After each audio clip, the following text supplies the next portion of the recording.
Song for a Whale, chapters 44 through 46. Sound can move through anything if it's strong enough. The bellowing song of Blue 55 traveled through me so strongly that my body vibrated like one big radio speaker. Of all the sounds in the world, this one had to be the most beautiful. I knew that without ever having heard a thing, I made a song for him, and he gave me his own right back. I wished I could stay right there forever, where I'd always feel the waves of that music.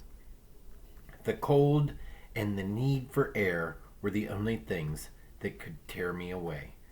I grabbed for the surface, while 55's music still rippled over the water.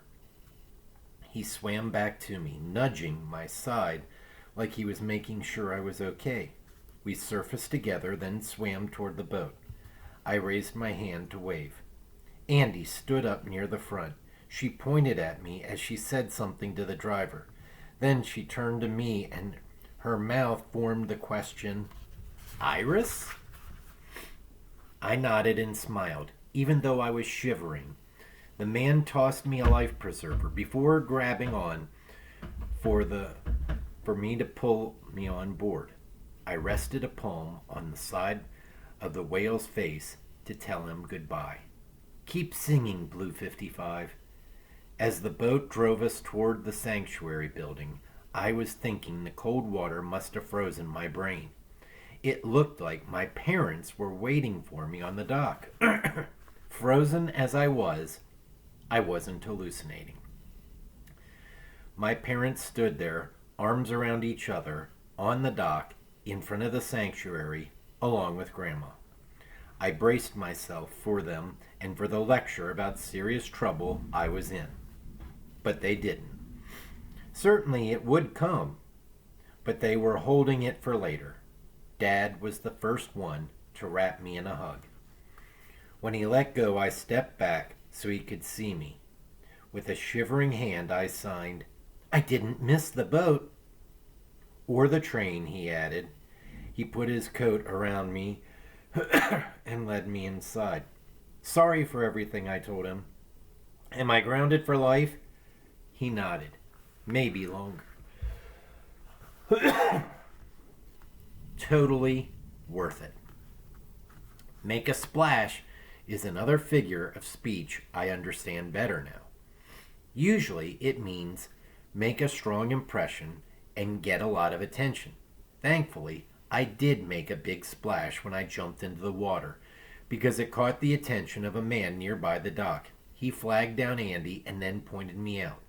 I didn't remember screaming when I hit the water, but apparently I did that too. After my email to Mom, asking her not to blame Grandma for our trip, my parents had guessed that I'd gone looking for the whale. My postcard from Alaska was a bigger clue. All they had to do then was search online for news about Blue 55. Then they got onto a plane to Oregon and drove down to Lighthouse Bay, where they met Andy. My punishment would wait until we got home. For now, they just wanted to see me and know I was all right. And I was. Grandma and I would head back to the ship to finish the cruise, then fly home together. We promised not to take any more detours. Mom didn't say much. Mostly, she just held me. Now and then, she pulled away to brush back my damp hair and look at me like she was making sure I really was there, holding me again like she'd never let me go. I hugged her back and held her to let her know that was okay with me. Andy brought me another cup of hot chocolate and helped to warm me up, along with Dad's coat and the blankets the staff gave me. While my clothes dried, I changed into a sanctuary t-shirt and a pair of pajama pants I had packed along after we picked up my backpack from the jetty. I did get that tour Andy promised, even though we weren't at her sanctuary in Appleton. The staff let her show me around and introduce me to all the animals I'd seen on the website. Computer screens in one of the offices showed graphs and wavy lines that moved up and down. They looked like the graphs I'd seen in the articles about whale songs. Andy pointed out the labels for each one, showing that the hydrophones were used to pick up whale songs. A line on the last graph moved up and down to the line labeled 55 hertz, Blue 55's graph, showing that he was singing. Andy slid a notepad between us and wrote, "Have you thought about what you'll be doing when you're older?" I shrugged. I'd always figured I'd do something with electronics, but I wasn't sure what it would be. What I'd do every day for a job. All of this, Andy pointed to the computer screens. And what about what you did with that song in the acoustic biology? Is called acoustic biology. People in that field study sounds that animals make when communicating. I could work with sound and whales like those scientists. I'd read about who studied whale songs to make the migration maps. I learned about the song of this whale, and I learned it for others. Andy added, "You'd be good at it," then crossed it out. Beneath it she wrote, "You're good at it." Before we left the sanctuary, Dad held my hand and we stood at the window to watch Blue 55 swim through the bay. He would stay or he would move on. After swimming in warmer waters for the winter, maybe he'd come back here to this place where he'd heard his song. And he'd remember the girl who swam with him when it first played.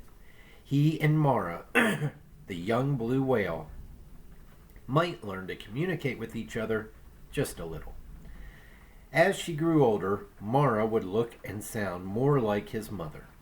They didn't speak the same language, but once in a while one of them might say the right thing. They'd have that much, and that would be worth coming back for. Chapter 45. The first thing I did when I got back to school was hurry to Sophia Alamia's room. I had to make it quick so I wouldn't be late for Ms. Khan's class. Everyone kept waving and trying to talk to me in the halls, which slowed me down.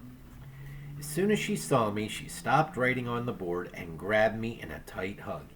Everything I'd thought to say to her disappeared. How could I explain what she'd done for me?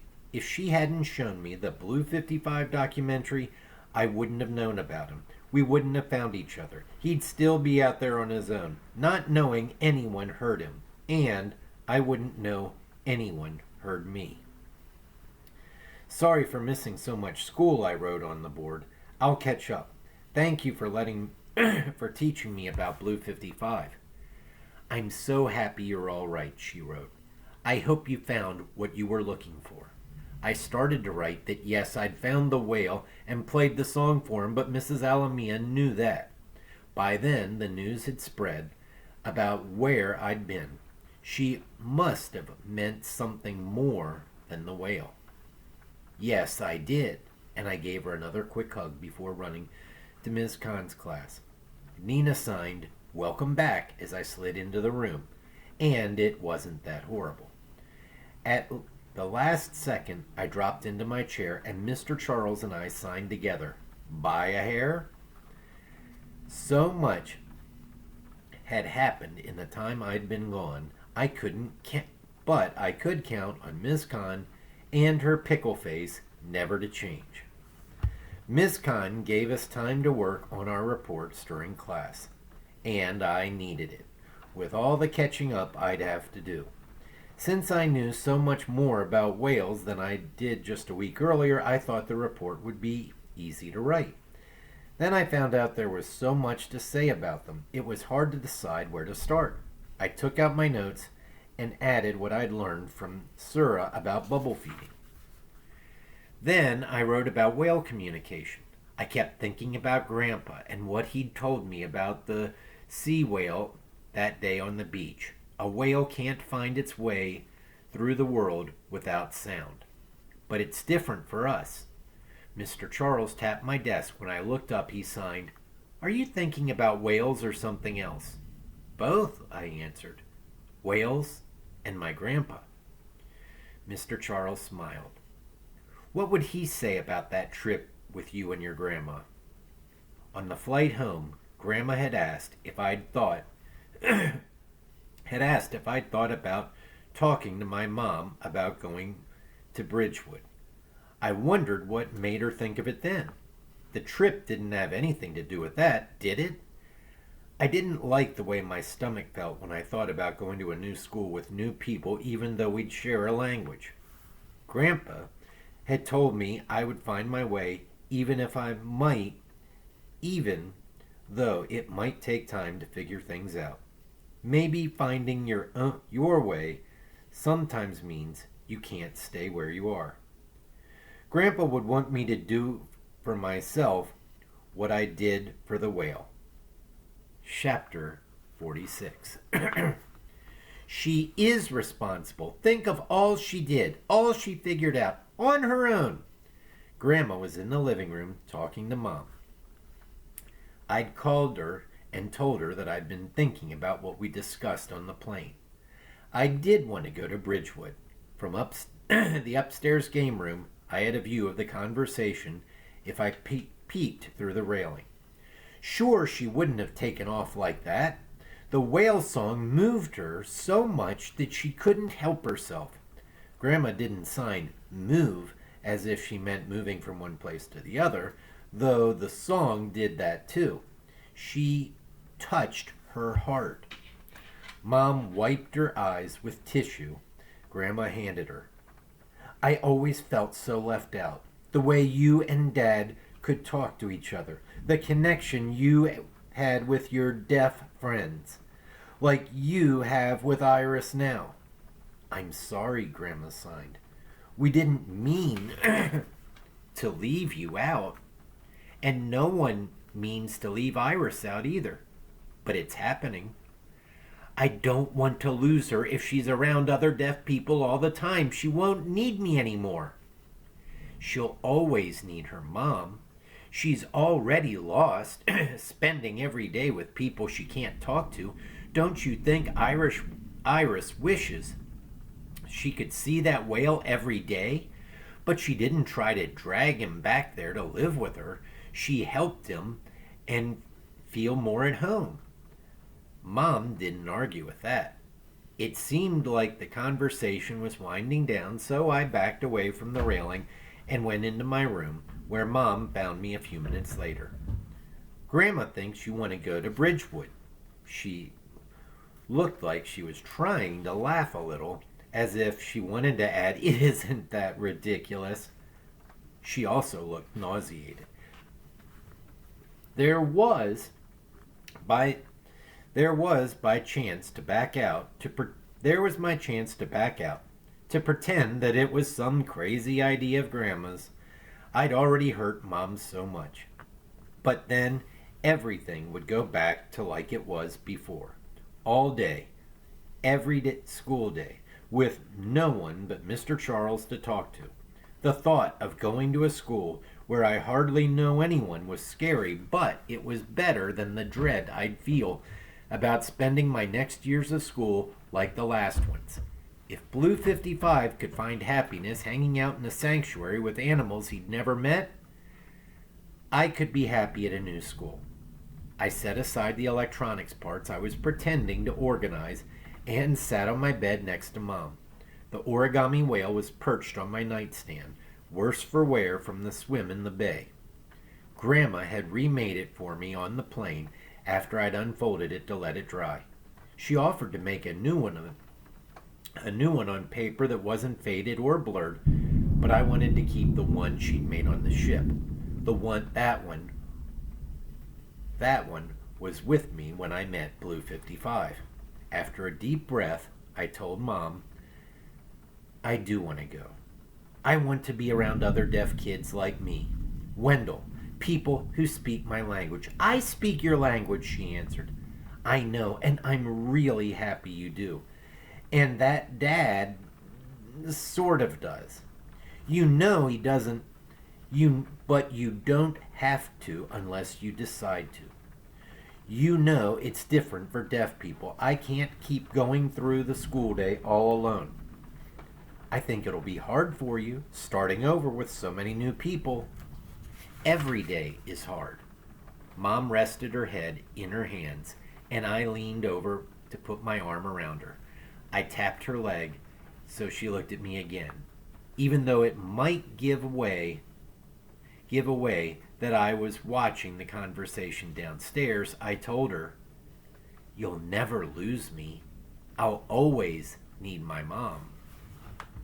Which brings us to chapter